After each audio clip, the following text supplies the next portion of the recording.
Guys, so আমরা রওনা দিয়ে দিয়েছি আমাদের 2022 ওয়াশিংটন ট্রিপে। সো আপনাদেরকে জার্নিটা দেখাবো আর কোথায় কোথায় গিয়েছি আমি, আমার ওয়াইফ, আমার শ্বশুর শাশুড়ি। একটু পরেই ভিডিওতে সব কিছু দেখবেন। ফলো রাখবেন আমাদের চ্যানেলগুলো।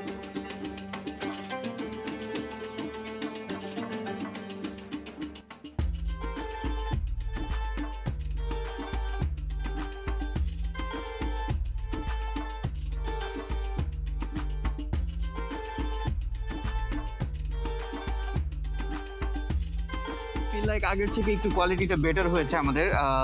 লাইক মেবি এটা ঈদের যে ছুটিটা সেটার জন্য হতে পারে, আবার হতে পারে যে অ্যাকচুয়ালি বেটার হয়েছে। সো এখনো শিওর না, যেহেতু আজকে ছুটির একটা দিন, সবাই দেশে বাড়িতে আছে, কেউ এখন বিদেশে একটু কম যাচ্ছে মানুষ। তো আপনাদেরকে আমি দেখাবো যে আমরা অ্যাকচুয়ালি কীভাবে, কোথায় যাচ্ছি, কী কী করছি, সব কিছু আপনারা জানবেন। আমাদেরকে ফলো রাখবেন অলওয়েজ। হ্যাঁ, থ্যাংক ইউ।